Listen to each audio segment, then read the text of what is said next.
जी अस्सलाम वालेकुम class, this is the topic of activity और effective concentration. I was talking about this topic and I was saying कि दोनों same ही चीज़ें हैं। कुछ लिटरेचर में आपको एक्टिविटी टर्म मिलती है, कुछ लिटरेचर में आपको इफेक्टिव कंसंट्रेशन टर्म मिलती है, दोनों एक ही चीज़ें हैं। इसको समझने के लिए एक बेसिक एग्जांपल लेते हैं। मैंने यहाँ पे सबसे पहले लिखा हुआ है ए और बी आपस में मिलते हैं, ए और बी रिएक्टेंट हैं, सी और डी प्रोडक्ट बनाते हैं। ए और बी जो है इन दोनों का कोएफिशिएंट 1 है, ठीक है। यहाँ पे देखें ए का कोएफिशिएंट भी 1 है, बी का कोएफिशिएंट भी 1 है। इसका क्या मतलब है? बैलेंस इक्वेशन में इसका ये मतलब है कि दोनों 1:1 में चाहिए। अगर हम चाहते हैं ए और बी आपस में रिएक्ट करके सी और डी बनाएं तो दोनों जो है वो 1:1 में होने चाहिए। अब इसका क्या मतलब है कि अगर इसका ये मतलब है कि जितना ए होगा उतना ही बी होना चाहिए। मतलब अगर आपने ए 2 मोलर लिया है तो बी भी 2 मोलर होगा तो आपस में रिएक्ट करेंगे, ठीक है। या फिर आप इसको इस तरह देख लें कि अगर ये 10 लिया है तो ये भी 10 होगा तो रिएक्ट करेंगे, ये 100 लिया है तो बी भी 100 होगा तो आपस में रिएक्ट करेंगे। 1:1 का ये मतलब होता है कि जितना ए है उतना ही बी होगा तो रिएक्ट कर जाएंगे। अगर आपने एक ऐसा सोल्यूशन बनाया जिसमें आपने ए जो है वो भी 2 मोलर लिया, बी है उसको भी 2 मोलर लिया, ठीक है। दोनों क्या करेंगे, जितनी टोटल ए था वो टोटल बी के साथ रिएक्ट कर जाएगा, बच्चे आपको सी और डी प्रोडक्ट मिल जाएगी, ठीक है। ये एक आइडियल सिचुएशन होती है कि आपके रिएक्टेंट्स आपने जितनी भी कंसनट्रेशन ली वो पूरी की पूरी कंसनट्रेशन आपस में रिएक्ट कर गई। रिएक्ट करने के बाद जो है आपके पास रिमेनिंग कुछ भी नहीं बचा। आप देखें यहाँ पे इसी वाले एग्जांपल में मैं आपसे कहूँ कि रिमेनिंग कंसनट्रेशन क्या बचेगी। और ये मैंने रिमेनिंग लिखा हुआ है बेटा। रिमेनिंग कंसनट्रेशन क्या मिलेगी, आप जब वो रिएक्ट कर जाएंगे तो आप कहेंगे कि ए की भी 0 मोलर होगी और बी की भी 0 मोलर होगी, क्योंकि टोटल ही 2 मोलर दोनों की थी और दोनों आपस में 1:1 में रिएक्ट कर रहे थे। जितना ए था उतना ही बी के साथ वो रिएक्ट कर गया। करने के बाद उसने सी और डी बना दिया तो पीछे कुछ भी नहीं बचा ए में से, और बी में से भी पीछे कुछ नहीं बचा, ठीक है। इसका ये मतलब है। और ये बहुत आइडियल सिचुएशन होती है। नॉन आइडियल सिचुएशन क्या होती है, यहाँ पे मैं दोबारा एक सेकेंड इसको मुझे थोड़ा सा मूव कर लेने दें साइड पे। अच्छा जी, नॉन आइडियल सिचुएशन क्या होती है, देखें यहाँ पे भी ए का कोएफिशिएंट 1 है, बी का कोएफिशिएंट 1 है। थोड़ा सा मैं ब्राइट कलर लेती हूँ। देखें ए का कोएफिशिएंट 1 है, बी का कोएफिशिएंट 1 है, ठीक है। इनिशियल कंसंट्रेशन सपोज की है मैंने, सपोज की है कि इनिशियल कंसंट्रेशन मैंने एक ऐसा सोल्यूशन बनाया जिसमें मैंने ए और बी लिए, लेकिन ए जो है उसको मैंने 4 मोलर लिया, बी को मैंने 2 मोलर लिया, ठीक है। इसी को मैंने यहाँ रिप्रेजेंट किया है। अब देखें इसमें से लिमिटिंग रिएक्टेंट कौन सा है, आपको देखने में जो लिमिटिंग होता है जो कम होता है और जो पूरे के पूरे रिएक्शन की केमिस्ट्री को, पूरे के पूरे रिएक्शन को कंट्रोल कर रहा होता है। अब यहाँ पे बी 2 मोलर है, ये क्या करेगा, ये लिमिटिंग रिएक्टेंट है, ये ए का भी उतना ही पार्ट लेगा, 2 मोलर लेगा, ठीक है। 4 में से सिर्फ 2 मोलर ए का लेगा और अपने 2 मोलर के साथ रिएक्ट करेगा और आपको सी और डी प्रोडक्ट बना देगा, ठीक है। रिमेनिंग क्या बच गया, रिमेनिंग आपके पास क्या रह गया, आपके पास 2 मोलर रिमेनिंग रह गया, क्योंकि 4 टोटल था। 4 में से 2 रिएक्ट कर गया, रिमेनिंग 2 रह गया, ठीक है। यहाँ पे 2 रह गया और बी जो है वो आपके पास 0 मोलर रह गया, ठीक है। अब देखें ये चीज़ जो है भी मैंने आपको ऑलरेडी पीएच पढ़ाते हुए भी इसको करवाई थी, इसको मैं इसलिए दोबारा करा रही हूँ कि इससे हमने इफेक्टिव कंसंट्रेशन का कॉन्सेप्ट क्लियर करना है। अब देखें इसको मैं क्लियर कर देती हूँ। Let me use the colour again, I move to this. अच्छा जी बेटा, अब देखें एक्टिविटी और इफेक्टिव कंसंट्रेशन। इफेक्टिव कंसंट्रेशन का क्या मतलब है कि वो कंसंट्रेशन जिसने एक्चुअली रिएक्शन में पार्टिसिपेट किया है। आपने बेशक 4 मोलर ए लिया, ए बहुत ज़्यादा लिया, लेकिन उसमें से एक्चुअली पार्टिसिपेट सिर्फ 2 मोलर ने किया है। पार्टिसिपेट करने का क्या मतलब है कि एक्चुअली सिर्फ 2 मोलर ही बी के साथ जाके रिएक्ट किया है, बाकी 2 मोलर तो वैसे सोल्यूशन में पड़ा है। तो आप कहेंगे कि ए की इफ़ेक्टिव कंसंट्रेशन है 2 मोलर जिसने एक्चुअली रिएक्ट किया है। इसी तरह मैं बी की पूछूंगी तो बी की भी टोटल से आपको गर्ज नहीं है, आपको इस 2 से गर्ज है। मैं इसका कलर चेंज कर देती हूँ, I am using green colour बेटा हेयर। आपको जिसने रिएक्ट किया है उस कंसंट्रेशन के साथ कंसर्न है। आप कहेंगे बी की भी इफेक्टिव कंसंट्रेशन की वैल्यू है 2 मोलर, ठीक है। इसको कहते हैं effective concentration. In effective concentration अगर मैं आपसे कहूँ कि इनइफेक्टिव कंसंट्रेशन क्या है, ए की क्या है, तो वो आप इनइफेक्टिव जो रिमेनिंग होता है उसको कहते हैं इनइफेक्टिव कंसंट्रेशन। आप कहेंगे 2 मोलर जो है वो इनइफेक्टिव कंसंट्रेशन है, किसकी, ए की। और मैं अगर आपसे पूछूं कि बी की इनइफेक्टिव कंसंट्रेशन क्या है तो आप कहेंगे 0 मोलर, मतलब इनइफेक्टिव कंसंट्रेशन बी की है ही नहीं। जितना टोटल लिया था वो सारे का सारा ही रिएक्ट कर गया, मतलब बी ने a kind of ideal solution की तरह बिहेव किया और ए ने नॉन आइडियल की तरह बिहेव किया, ठीक है। तो एक्टिविटी और इफेक्टिव कंसंट्रेशन का क्या मतलब है यहाँ पे, इसका ये मतलब है बेटा कि जो वो कंसंट्रेशन जो एक्चुअली आपके रिएक्शन में पार्टिसिपेट करती है वो कंसंट्रेशन जो एक्चुअली रिएक्ट करती है, पार्टिसिपेट करती है और प्रोडक्ट बनाती है। हर कंसंट्रेशन, यहाँ पे अगर मैं कहूँ ए का 100 मोलर ले रहे हैं और बी का जो है बेटा वो 2 मोलर ही लिया है, तो ए के 100 में से सिर्फ 2 मोलर रिएक्ट करेगा बी के 2 मोलर के साथ, रिमेनिंग कितना बच जाएगा 98 मोलर ऑफ ए। ये जो 98 मोलर है इसको हम इफेक्टिव कंसंट्रेशन में काउंट नहीं करते, हम कहेंगे कि इस केस में भी इफेक्टिव कंसंट्रेशन ए की 2 मोलर ही है।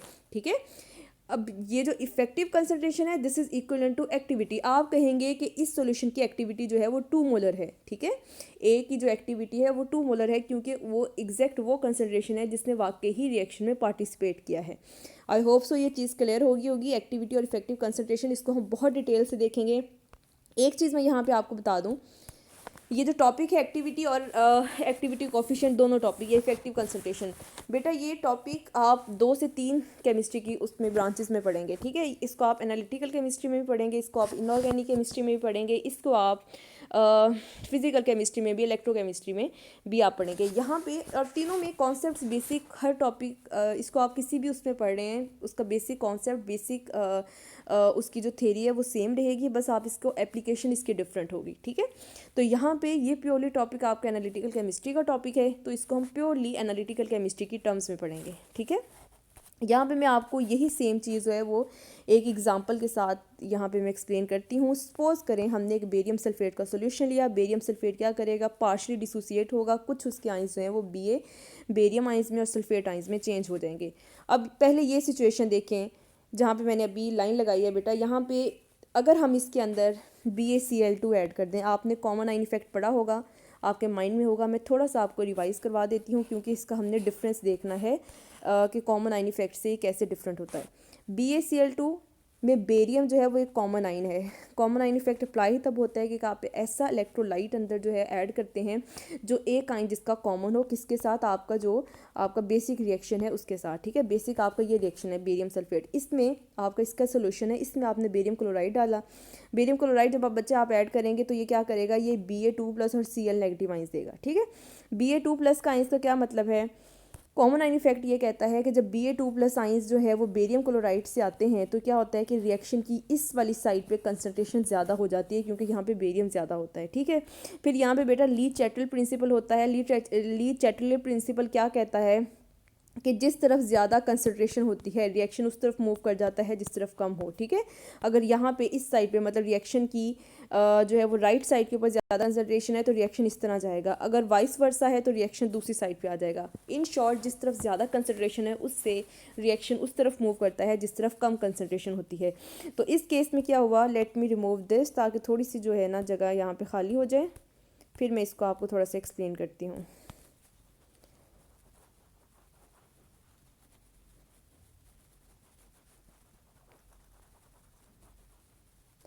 जी बेटा, इस केस में क्या हुआ है, देखें यहाँ पे बी रिएक्शन की इस साइड के ऊपर क्या है, Ba2+ की कंसंट्रेशन ज़्यादा होगी। जब ये कंसंट्रेशन ज़्यादा होगी तो ये क्या करता है कि बेरियम सल्फेट जो पहले थोड़ा बहुत डिसोसिएट हो रहा था उसको भी नहीं होने देता, रिएक्शन इस तरह मूव कर जाता है। ये जो मैंने लाइन लगाई है मैं ऐसा करती हूँ, यहाँ पे कलर चेंज कर देती हूँ लाइन का, तो आपके ये देखें रिएक्शन जो है वो बैकवर्ड डायरेक्शन में मूव करता है। ये मैंने जो ग्रीन लाइन लगाई है, ठीक है, रिएक्शन ज़्यादा कंसंट्रेशन से कम की तरफ मूव करता है। जब इस तरह मूव करता है तो बेरियम सल्फेट जो है वो जो थोड़ा बहुत डिसोसिएट हो रहा था उसकी डिसोसिएशन भी स्टॉप हो जाती है, उसकी सॉल्युबिलिटी डिक्रीज होती है। सॉल्युबिलिटी क्या होता है, डिसोसिएट होना, मैं कहूँ बेरियम सल्फेट डिसोसिएट हो रहा है तो इसका आप क्या कहेंगे कि वो अपने आइंस में चेंज हो रहा है। लेकिन जब आप कॉमन आइन इफेक्ट देखते हैं तो कॉमन आइन इफेक्ट की वजह से बेरियम सल्फेट की डिसोसिएशन भी डिक्रीज कर जाती है, बेरियम और सल्फेट आपस में मिलते हैं और बेरियम सल्फेट बनाते हैं, एक नया इक्विलिब्रियम स्टैब्लिश होता है। ठीक है, इसको थोड़ा सा रिवाइज करके दोबारा देख लेते हैं। देखें, बेरियम सल्फेट ये आपका बेसिक रिएक्शन है, बेरियम सल्फेट पार्शली डिसोसिएट होता है, आपको बेरियम आइंस और सल्फेट आइंस देता है। ठीक है, जब आप बेरियम क्लोराइड इसके अंदर डाल देते हैं तो बेरियम क्लोराइड एक स्ट्रॉन्ग इलेक्ट्रोलाइट है। ठीक है, बेरियम क्लोराइड क्या करता है, आपको Ba2+ आइंस यहाँ पे बहुत ज़्यादा मिलते हैं। किससे मिलते हैं, बेरियम क्लोराइड से। रिएक्शन आपका बेटा बैकवर्ड डायरेक्शन में जाता है और बेरियम सल्फेट की सोलबिलिटी या बेरियम सल्फेट की डिसोसिएशन कम हो जाती है। लेकिन इस पूरे के पूरे कॉन्सेप्ट में आपने जब बेरियम क्लोराइड एक ऐसा सॉल्ट था जिसका एक आइन कॉमन था, किससे, बेरियम सल्फेट के आइन से। ठीक है, अगर इसी में आप पोटाशियम नाइट्रेट डाल दें, पोटाशियम नाइट्रेट को अगर आप देखें तो पोटाशियम नाइट्रेट में कोई भी एक ऐसा आइन नहीं है जो कॉमन हो किससे, बेरियम सल्फेट से। ठीक है, पोटाशियम नाइट्रेट डाल दें, इसको कहते हैं डाइवर्स आइन सॉल्ट्स। डाइवर्स क्यों कहते हैं कि दोनों आइंस मतलब के पॉजिटिव भी और NO3 भी दोनों डिफरेंट आइंस हैं। किससे? आपकी जो बेसिक सॉल्यूशन जिसके अंदर आपने पोटाशियम नाइट्रेट ऐड करना है। इस केस में क्या होगा? इस केस में बेटा देखें, लेफ्ट साइड और राइट साइड को यहाँ पे कंपेयर करके चलते हैं। यहाँ पे क्या हुआ था? कॉमन आइन इफेक्ट के थ्रू क्या हुआ था? सॉल्युबिलिटी डिक्रीज हो जाएगी, यहाँ पे सॉल्युबिलिटी इंक्रीज होगी। यहाँ पे क्या हुआ था? डिसोसिएशन डिक्रीज हो गई थी, यहाँ पे डिसोसिएशन इंक्रीज हो जाएगी। कैसे होगी? इसको समझने के लिए हम नेक्स्ट जो है मैंने यहाँ पे आपको बहुत अच्छे से ड्रॉ की हुई है फिगर्स। देखें, अभी मैंने आपको बेरियम सल्फेट पोटाशियम नाइट्रेट की एग्जांपल दी, यहाँ पे मैं सोडियम क्लोराइड की एग्जांपल दे रही हूँ। नेक्स्ट में एक और एग्जांपल दूंगी। कॉन्सेप्ट सेम है, आपके पास कोई भी दो चीज़ें आती हैं आपने उसके ऊपर अप्लाई करते जाना है, ठीक है। सपोज करें सोडियम क्लोराइड है, अब पहले हमने बेरियम सल्फेट का सोल्यूशन लिया, यहाँ पे मैं कह रही हूँ सोडियम क्लोराइड का सोल्यूशन है, उसके अंदर AB ऐड कर दिया। AB का क्या मतलब है कि दोनों जो हैं आपके पास आइंस हैं, A positive B negative ions दोनों डिफरेंट है। किससे? सोडियम क्लोराइड से। पिछली एग्जाम्पल हमने क्या किया था? पोटाशियम नाइट्रेट ऐड कर दिया था। तो मैं 2 से 3 डिफरेंट एग्जाम्पल इसलिए आपको करा रही हूँ कि कोई भी एग्जाम्पल आपके सामने आ जाए, आपको हर तरह से उसको डील करना आता हो, आपको हर तरह से उसको सॉल्व करना आता हो, ठीक है, और आप परेशान ना हो उसको देख के। A positive B negative ions हैं दोनों, इसको कहते हैं डाइवर्स साइन। हम कह देते हैं कि A पॉजिटिव A B, एक हमने जनरल कोई इलेक्ट्रोलाइट ले लिया ना कि जिसमें A पॉजिटिव है B नेगेटिव है और दोनों आइंस डिफरेंट है। किससे? सोडियम क्लोराइड से। अब देखें, सोडियम और क्लोराइड, यहाँ पे जो मैंने फिगर बनाई है इसमें सोडियम पॉजिटिव सराउंडेड में ब्लैक कलर में मैंने एक आइन रखा हुआ है, क्लोराइड आइन यहाँ पे रखा हुआ है, ठीक है। A positive B negative ions जो हैं क्या करेंगे? दोनों इलेक्ट्रोस्टैटिक अट्रैक्शन शो करेंगे। किसके साथ? सोडियम क्लोराइड के साथ। B नेगेटिव सराउंड कर लेगा सोडियम को, क्लोराइड आइन जो है उसको सराउंड कर लेंगे A पॉजिटिव आइंस, ठीक है। यहाँ तक आई होप सो क्लियर होगा। इस चीज़ को अब आपने ध्यान देखना है बेटा। यहाँ पे जो सोडियम क्लोराइड था, देखें मैं इस आइंस की बात कर रही हूँ, मैं यहाँ पे कलर चेंज करती हूँ। देखें, मैं ये जो सोडियम पॉजिटिव और ये जो क्लोराइड आइंस है इसकी बात कर रही हूँ, ठीक है। इस सोडियम, ये जो मैं ग्रीन यहाँ पे शो कर रही हूँ, और ये जो क्लोराइड आइंस हैं इसको A और B ने आके यहाँ पे सराउंड कर लिया है, ठीक है। अपने माइंड में एक पिक्चर ड्रॉ करते जाएं। जब इसको सराउंड कर लेते हैं, वो आके होता क्या है कि सोडियम पॉजिटिव की जो थोड़ी बहुत कंसनट्रेशन हमें सॉल्यूशन में शो हो रही थी वो नहीं होती, क्योंकि B नेगेटिव शील्ड कर लेता है सोडियम को, और यहाँ पे A पॉजिटिव शील्ड कर लेता है क्लोराइड को। मतलब क्या कि ये Na पॉजिटिव था, let me change the colour, ये Na पॉजिटिव था जो आपको सोल्यूशन में ऐसे नज़र आ रहा था, लेकिन B नेगेटिव आया और उसने आके इसको कम्प्लीटली सराउंड कर लिया, मतलब इसको शील्ड कर लिया, ठीक है। ऐसे ऐसे लगता है सॉल्यूशन में कि इसकी कंसंट्रेशन डिक्रीज़ हो गई। सॉल्यूशन में इस तरह लगता है कि कंसंट्रेशन डिक्रीज़ हो गई इसकी। क्यों हो गई? क्योंकि A और B ने उसको कम्प्लीटली शील्ड कर लिया यहाँ पे, ठीक है। आई होप सो ये चीज़ क्लियर होगी। मैंने इसको यहाँ पे मैं क्लियर कर देती हूँ। यहाँ पे मैंने उसको जो है वो फिगर से बताया भी हुआ है। देखें, यहाँ पे सोडियम क्लोराइड था, मैं इन आइंस की बात कर रही हूँ। आइंस को आके जब A और B शील्ड कर लेते हैं तो इनकी कंसंट्रेशन कम हो जाती है। जब इनकी कंसंट्रेशन यहाँ पे कम हो जाती है, सोडियम क्लोराइड की कंसंट्रेशन ज़्यादा है।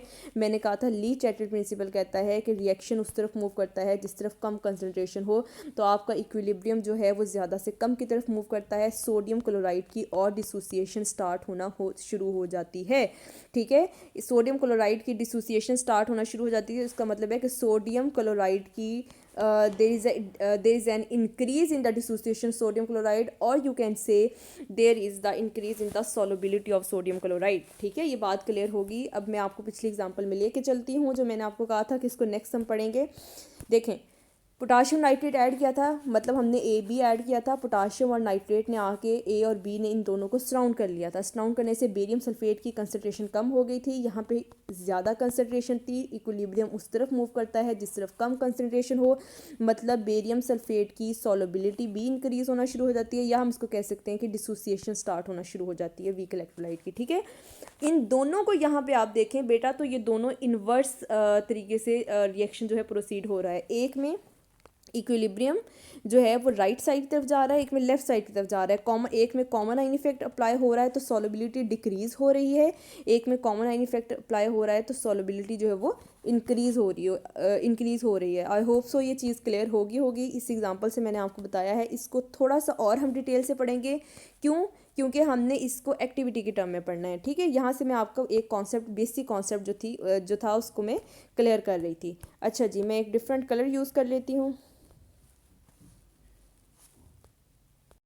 अच्छा बेटा, आपका यहाँ पे टॉपिक है effect of ionic strength on solubility of salts. हमने आयनिक स्ट्रेंथ पढ़ लिया, हमने सॉल्युबिलिटी इंक्रीज कैसे होती है डिक्रीज कैसे होती है ये पढ़ लिया। अब हम इसको जो है वो इन टर्म्स ऑफ एक्टिविटी उसकी टर्म में पढ़ेंगे और इसको एक्टिविटी के साथ रिलेट करेंगे। मैंने आपको तीनों चीज़ें डिफरेंट डिफरेंट पहले बता दी हैं, इन तीनों का कॉन्सेप्ट बता दिया है ताकि आइंदा या नेक्स्ट किसी भी एग्जांपल में मैं कॉन्सेप्ट यूज़ करूँ तो आप लोग परेशान ना हो और आप लोगों को फ़ौरन जो है वो कॉन्सेप्ट समझ आ जाए। सपोज करें हमने एक कैल्शियम सल्फेट, ये तीसरी एग्जांपल में ले रही हूँ, मैंने तीनों डिफरेंट इसीलिए ली हैं कि आपको कोई भी एग्जांपल आ जाए आप उसको सॉल्व आउट करने की सिचुएशन में हो। यहाँ पे कैल्शियम सल्फेट ले लिया, पहली एग्जांपल में क्या लिया था, बेरियम सल्फेट, दूसरी में क्या लिया, सोडियम क्लोराइड, यहाँ पे मैंने क्या लिया, कैल्शियम सल्फेट। ठीक है, कैल्शियम सल्फेट एक वीक इलेक्ट्रोलाइट है, कुछ ना कुछ आइंस में चेंज होता है। कैल्शियम जब हम प्योरली एक बीकर में सिर्फ कैल्शियम सल्फेट है तो आपके पास कैल्शियम को सल्फेट आइंस सराउंड करते हैं और सल्फेट को कैल्शियम आइंस, मतलब पॉजिटिव नेगेटिव को सराउंड करता है, नेगेटिव पॉजिटिव को। ये चीज़ क्लियर होगी। अब यहाँ पे जब आपके पास ये कब है, जब आपके पास प्योरली सिर्फ और सिर्फ कैल्शियम सल्फेट है। ठीक है, ये तब है कैल्शियम को सिर्फ सल्फेट, क्योंकि उनके पास बेटा और कोई पॉसिबिलिटी नहीं है, बीकर में है ही सिर्फ कैल्शियम सल्फेट, तो ऑब्वियसली पॉजिटिव नेगेटिव को सराउंड कर लेगा, नेगेटिव पॉजिटिव को करेगा। मतलब ये जो आइंस में जब कैल्शियम सल्फेट डिसोसिएट होगा या सॉल्युबलाइज होगा तो कैल्शियम 2+ जो है वो हर तरफ से सल्फेट आइंस के साथ सराउंड होगा, सल्फेट आइंस हर तरफ से कैल्शियम 2+ के साथ सराउंड होगा और पूरे के पूरे बीकर में इसी तरह ही के ही मॉलिक्यूल्स आपको नजर आएंगे। ठीक है, मतलब मैं इसको यहाँ पे करूँ तो ये अगर आपके पास इस पूरे को मैं रेड से शो कर रही हूँ तो यहाँ पे आपके पास पूरे बीकर में बहुत सारे इस तरह के कैल्शियम 2+ जो है वो सल्फेट और सल्फेट 2+ कैल्शियम के साथ सराउंड हुआ हुआ मिलेगा। ठीक है, अब इस बीकर में आप ऐड कर दें पोटाशियम नाइट्रेट। मुझे इसको थोड़ा सा साइड पे मूव करने दें। अच्छा जी, हमने क्या किया, पोटाशियम नाइट्रेट यहाँ पे ऐड किया। ऐड करने के बाद क्या होगा, पोटाशियम नाइट्रेट देखिए एक स्ट्रॉन्ग इलेक्ट्रोलाइट है, यहाँ पे इन दोनों की नेचर को समझें। ठहरे बेटा। अच्छा जी, कैल्शियम सल्फेट एक वीक इलेक्ट्रोलाइट है, आइंस में डिसोसिएट होता है लेकिन बहुत कम आइंस में डिसोसिएट होता है। ठीक है, पोटाशियम नाइट्रेट एक स्ट्रॉन्ग इलेक्ट्रोलाइट है, ये ऑलमोस्ट 95-96% अपने आइंस में चेंज हो जाता है। अब होगा क्या बेटा कि जब प्योरली कैल्शियम सल्फेट था तब मैंने आपको बता दिया कि तब सिर्फ कैल्शियम, उसके पास और कोई पॉसिबिलिटी है ही नहीं, वो कैल्शियम सल्फेट के साथ सराउंड होगा, सल्फेट कैल्शियम के साथ। लेकिन जैसे ही आप पोटाशियम नाइट्रेट ऐड करते हैं तो क्या होगा कि आपके सल्फेट आइंस में जो है वो कैल्शियम के साथ तो सराउंड थे ही लेकिन पोटाशियम के साथ भी सराउंड होना शुरू हो जाते हैं। इसी तरह से मतलब जितने भी पॉजिटिव आइंस होंगे सोल्यूशन में उन सब के साथ सराउंड होना शुरू हो जाता है। ठीक है, इसको आप ध्यान से देखें, जैसे ही आप पोटाशियम नाइट्रेट डालेंगे सल्फेट आइंस जो नेगेटिव आइन है वो पोटाशियम के साथ भी सराउंड हो रहा है, कैल्शियम के साथ भी, और जैसे ही कैल्शियम आइंस है उसके पास नाइट्रेट आइंस आने की कोशिश करते हैं, नेगेटिव आइंस। ठीक है, इसी तरह पॉजिटिव नेगेटिव आपस में एक दूसरे की विसिनिटी में रहते हैं। आई होप सो ये चीज़ क्लियर होगी। ठीक है, सेम केस अब दूसरे आयन के साथ भी, कैल्शियम जो है वो सल्फेट आइंस के साथ, जब सिर्फ कैल्शियम सल्फेट था तो कैल्शियम जो था वो सल्फेट आइंस के साथ सराउंड था, लेकिन जैसे ही आपने पोटाशियम नाइट्रेट डाला तो बेटा नाइट्रेट जो है वो भी उसको सराउंड करना शुरू कर देता है क्योंकि नाइट्रेट के ऊपर भी नेगेटिव चार्ज है। तो इसी तरह इस पूरे के पूरे में आपको पोटाशियम नाइट्रेट जो है दोनों पोटाशियम नाइट्रेट सल्फेट ये सारे के सारे कैल्शियम को सराउंड करते हैं। इसी तरह सल्फेट है, इसको पोटाशियम नाइट्रेट, और जहाँ पे नाइट्रेट आइंस होता है या पॉजिटिव होता है वहाँ पे कहीं ना कहीं थोड़ा बहुत कैल्शियम आइन भी आना शुरू हो जाता है। इस तरह करके देयर इज एन अमलगमेशन।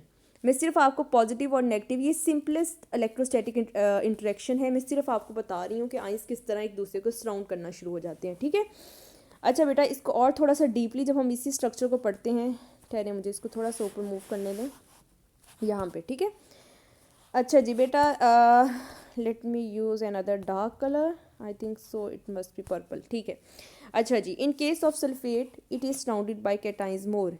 ये मैंने क्यों लिखा, पहले मैं कह रही हूँ सल्फेट आइन है उसके इर्द गिर्द हर तरह का पॉजिटिव चार्ज आ जाएगा। हर तरह के पॉजिटिव चार्ज का क्या मतलब है, अगर यहाँ पे इक्वेशन को ये देखें तो कैल्शियम भी आ सकता है, पोटाशियम भी आता है, और मैंने यहाँ पे जो पहले ऊपर कराया, मैंने यहाँ पे कहा, ये जो ऊपर मैंने कराया यहाँ पे मैंने कहा भी कि दोनों आइंस हैं। अब मैं नीचे कह रही हूँ कि सिर्फ सल्फेट आइंस आएंगे, तो इसका क्या मतलब है बेटा, देखें मैंने आपको कहा था दोनों की नेचर, पोटाशियम नाइट्रेट जो है वो 98% 95% जो है वो डिसोसिएट हो जाता है।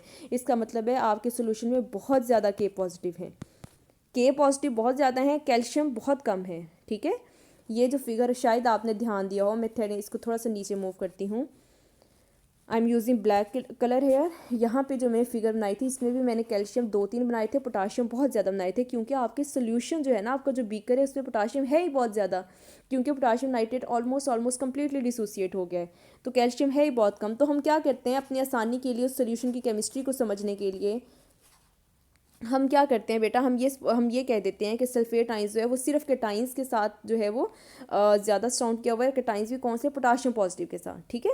इसी तरह कैल्शियम की अगर हम बात करें, कैल्शियम 2+, तो हम कहते हैं कि in case of calcium 2+, it is surrounded by anions more, और एनाइंस भी कौन से, जो नाइट्रेट आइंस हैं, ठीक है। क्यों? क्योंकि नाइट्रेट आइंस जो है वो आपके सोल्यूशन में बहुत ज़्यादा है। कहाँ से है? पोटाशियम नाइट्रेट से। क्यों? क्योंकि ये एक स्ट्रॉन्ग इलेक्ट्रोलाइट है, ठीक है। ये चीज़ क्लियर हो गई। अच्छा जी, चलें यहीं पे मैं आपको पिछली स्लाइड पे ही एक चीज़ और बता देती हूँ। जब हम कहते हैं कि पॉजिटिव के कैल्शियम की एग्जांपल लें, मैं सिर्फ इसकी बात कर रही हूँ, मैं कहती हूँ कैल्शियम नाइट्रेट आयन के साथ है, मतलब नेगेटिव आयन्स है ना, नाइट्रेट क्या है, उसके ऊपर नेगेटिव चार्ज है। और इस तरह सल्फेट है, ये किससे सराउंड किया हुआ है? पॉजिटिव चार्ज से, ठीक है। इसके इर्द गिर्द क्या है? Positive charge. तो जब हम यहाँ पे अगले उसमें देखते हैं तो हम ये इसको कहते हैं कि ये पार्शियल नेगेटिव और पार्शियल पॉजिटिव चार्ज इसके साथ सराउंड किए हुए होते हैं। जो सल्फेट आइंस है उसके गिर्द पॉजिटिव आइंस थे, कौन से थे? के पॉजिटिव आइंस। तो हम कहते हैं कि इसके इर्द गिर्द एक एटमॉस्फेयर सा बन जाता है, जिसको हम कहते हैं पार्शियल पॉजिटिव चार्ज का एटमॉस्फेयर बन गया। इसी तरह कैल्शियम 2+ के इर्द गिर्द हम कहते हैं कि आइंस इकट्ठे होते हैं बहुत सारे, कौन से? Nitrate ions. तो वो क्या करते हैं? वो एक पार्शियल नेगेटिव एटमॉस्फेयर क्रिएट कर देते हैं। किसके इर्द गिर्द? आपके आइंस के इर्द गिर्द। आइंस कौन से? कैल्शियम 2+ और सल्फेट 2+ के इर्द गिर्द। और ये जो एटमॉस्फेयर होता है बेटा, इसको केमिस्ट्री की टर्म में और एक्टिविटी जब आप स्टडी करते हैं, आप इसके कहते हैं कि आइंस के इर्द गिर्द कौन से आइंस? पॉजिटिव और नेगेटिव आइंस, मतलब कैल्शियम 2+, केटाइन और एनाइन के इर्द गिर्द जो है आयनिक एटमॉस्फेयर बन जाता है। एक के इर्द गिर्द पार्शियल पॉजिटिव आयनिक एटमॉस्फेयर बन जाता है, एक के इर्द गिर्द जो है वो पार्शियल नेगेटिव का आयनिक एटमॉस्फेयर बन जाता है, ठीक है। अच्छा, इसको हम क्यों बता रहे हैं? जब ये एटमॉस्फेयर बन जाता है, ठहरे मैं पिछली आपको एग्जांपल से ही बता देती हूँ। Let me use a different colour. एक तो मुझे इसको, हमारा सबसे ज़्यादा टाइम जो है ऑनलाइन क्लासेस या इसमें जब आपको बेटा मैं पढ़ा रही होती हूँ, तो इसमें सबसे ज़्यादा जो है ना हमारी इसके ऊपर डिज़ाइनिंग करने में टाइम हमारा ज़्यादा चला जाता है। ये फ़िज़िकल और ऑनलाइन का जो है वो सबसे ज़्यादा ड्रॉबैक है, आप कह सकते हैं। चलें, अच्छा जी, यहाँ पे मैंने आपको बताया था कि जब सिर्फ बीकर में, एक मैंने डिफरेंस आपको बताया था, जब सिर्फ बीकर में कैल्शियम सल्फेट था तो दोनों की आपस में इंट्रैक्शन बहुत ज़्यादा था। कैल्शियम ने सल्फेट को सराउंड किया हुआ था, ठीक है। This is the calcium sulphate. जब आपने बीकर लिया, मैं चेंज कर लेती हूँ कलर।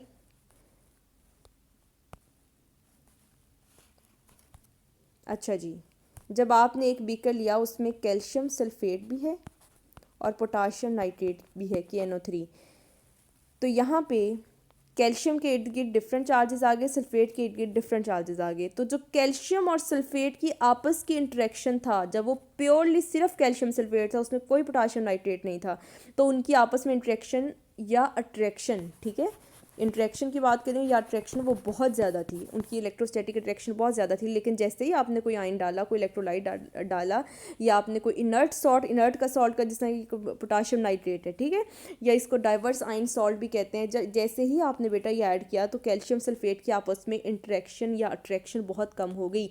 उसकी रीज़न क्या है कम होने की? इन दोनों की आपस की अट्रैक्शन कम होगी। क्या रीज़न है? क्योंकि इन दोनों को इर्द गिर्द से, मैं कलर चेंज कर लेती हूँ, क्योंकि इन दोनों के ये जो आयनिक एटमॉस्फेयर है, ये दरमियान में हिंड्रेंस कॉज कर रहा है, ठीक है। इन दोनों को पास नहीं आने दे रहा, उन दोनों की अट्रैक्शन में कमी आ रही है, डिक्रीज़ हो रही है उन दोनों की अट्रैक्शन, क्योंकि ये जो साइड में उनका इतना रीजन है, ये डिफरेंट चार्जेस ने घेरा हुआ है। पोटाशियम और नाइट्रेट ऑलमोस्ट चार्जेस हैं, और वो कैल्शियम और सल्फेट की जो आपस का अट्रैक्शन था, उसको वो डिक्रीज़ कर रहे हैं, ठीक है। ये चीज़ जो है मेरी यहाँ पे लिखी हुई है, द आयनिक एटमॉस्फेयर, जो पार्शियल नेगेटिव पार्शियल पॉजिटिव आयनिक एटमॉस्फेयर थे, दे एटीनुएट्स, इसको डिक्रीजेस भी कहा जाता है, the attraction between ions calcium and sulphate, ठीक है। All right. अच्छा बेटा, अब आगे हम एक एक आयनिक एटमॉस्फेयर की जो है वो सेपरेटली बात करेंगे। ठहरे, मैं इसको दोबारा इसको मूव करने दें मुझे पहले, ताकि मैं इसको बता सकूं। अच्छा जी, ions continuously diffuse into and out of the ionic atmosphere, इसकी हम बात करें। इसका क्या मतलब है? अब हम सेपरेटली एक एक आयनिक, इस आयनिक एटमॉस्फेयर की अलग बात करेंगे यहाँ तक, और इसकी अलग बात करेंगे, ठीक है। इन दोनों को देखेंगे। देखें, क्या होता है कि ये जो मैंने कहा था ना कि रीजन ऐसा क्रिएट हो जाता है, नेगेटिव आइंस इनकी आ जाते हैं जैसे नाइट्रेट आइंस हैं, लेकिन ये कंटिन्यूसली नहीं रहते बेटा। क्यों कंटिन्यूसली नहीं रहते? ये नाइट्रेट आइंस आ भी रहे हैं, ये कंटिन्यूसली देखें सोल्यूशन है ना, लिक्विड फॉर्म में है, सोल्यूशन है, मॉलिक्यूल्स मूव कर रहे हैं, तो नाइट्रेट आइंस अंदर एंटर भी हो रहे हैं in the same speed, in the same rate. कुछ नाइट्रेट आइंस जो हैं वो बाहर भी निकल रहे हैं, ठीक है। तो वो मोशन में है पूरे के पूरे नाइट्रेट आइंस, कुछ आ रहे हैं कैल्शियम के पास, कुछ वहाँ से बॉन्ड तोड़ के जो है वो बाहर जा रहे हैं। तो आपके पास ना एक डिस्पर्स सा फेज मिलता है। इसी तरह अगर सल्फेट की बात करें, उसमें अगर पोटाशियम पॉजिटिव आइंस ने घेरा हुआ था उसको हर तरफ से, इसका ये मतलब नहीं है कि घेरा हुआ है वहाँ पे आके वो स्टिल हो गए हैं, वो साकन हो गए हैं, नहीं। कुछ पोटाशियम आइंस जो है वो उस रीजन से, जो आयनिक एटमॉस्फेयर का रीजन है उससे बाहर भी निकल रहे हैं, कुछ उस आयनिक एटमॉस्फेयर का रीजन जो है उसके अंदर भी एंटर हो रहे हैं, ठीक है। तो ये जो है ना, एक आपको मोबिलिटी ऑफ आइंस नज़र आती है यहाँ पे, मोशन ऑफ आइंस नज़र आती है। और आइंस होते हैं वो कंटिन्यूसली मूव भी कर रहे हैं, अंदर जा रहे हैं उस आयनिक एटमॉस्फेयर में, बाहर आ रहे हैं। मतलब आयनिक एटमॉस्फेयर के अंदर जाने का मतलब है कैल्शियम को या सल्फेट को वो सराउंड भी कर रहे हैं, और उसको सराउंड नहीं भी कर रहे हैं कि उस पूरे के पूरे रीजन को तोड़ के, उस अट्रैक्शन को तोड़ के वो बाहर भी आ रहे हैं।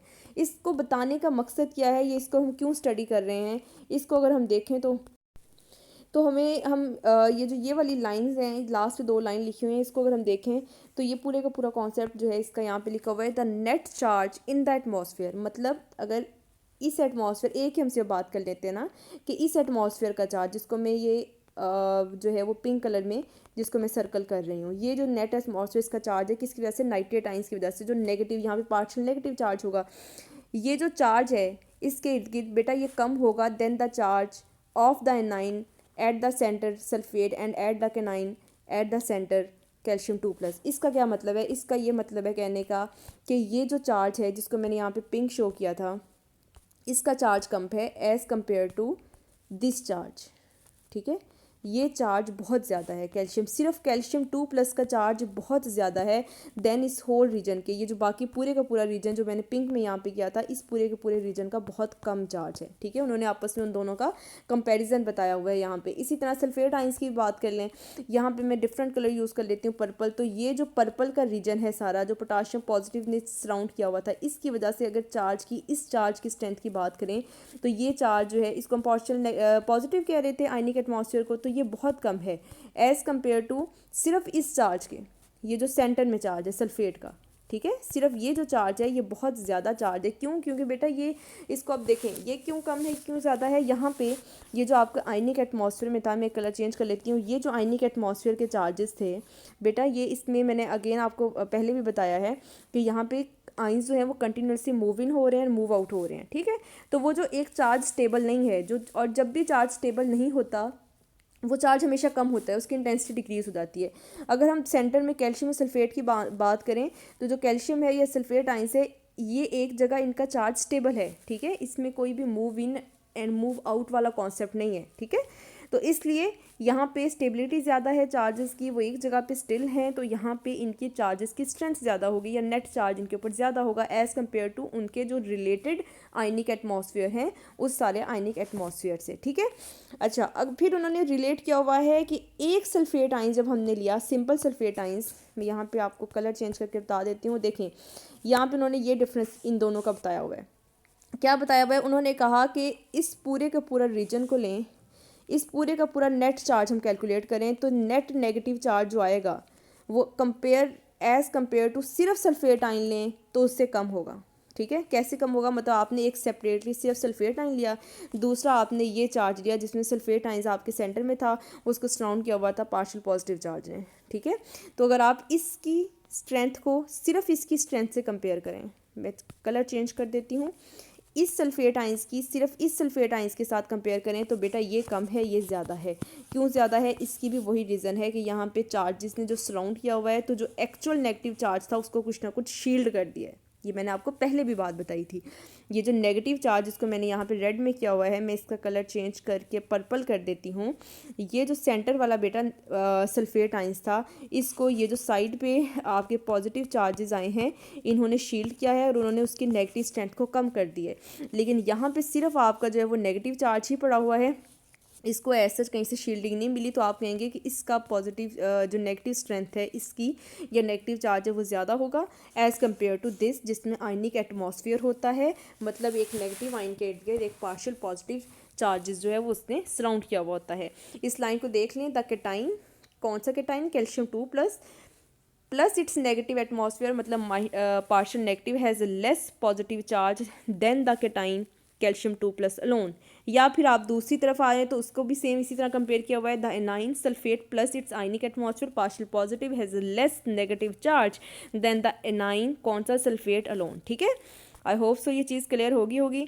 एक और चीज़ इसमें लास्ट कॉन्सेप्ट देखने के लिए वो ये है कि late me use this.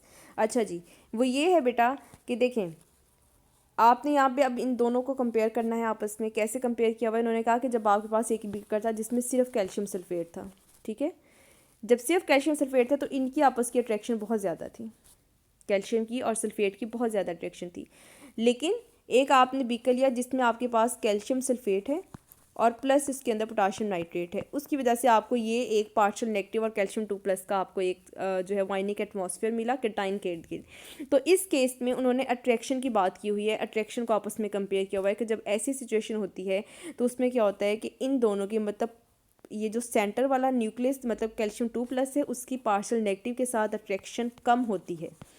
Again इसकी रीज़न बेटा वही है, रीज़न सबकी सेम है, लेकिन मैं डिफरेंट उसको कंडीशन से अप्लाई करके आपको जो है वो आपको कॉन्सेप्ट क्लियर कर रही हूँ। इसकी रीज़न क्या है कि अगेन यहाँ पे आप ये कहेंगे कि मैडम यहाँ पे charges move in move out हो रहे हैं, कंटिन्यूसली एक जगह पे हैं नहीं, और जो है वो बहुत ज़्यादा डिस्टर्बेंस कॉज कर रहे हैं, तो इसलिए इन दोनों के आपस में इतनी अट्रैक्शन जो इंटरेक्शन या अट्रैक्शन आपस में इतनी डेवलप नहीं हो पाती। कैल्शियम सल्फेट के केस में बेटा होता क्या है कि पूरे के पूरे बीकर में है ही सिर्फ कैल्शियम सल्फेट, ठीक है, तो Ca के पास SO4 अगर कुछ ना कुछ बाहर निकल भी रहे हैं या एंटर हो भी रहे हैं तो वो ऐसे डिफरेंस पता नहीं चलता। क्यों पता नहीं चलता? क्योंकि है ही सिर्फ सल्फेट, पूरे के पूरे बीकर में है ही सिर्फ CO।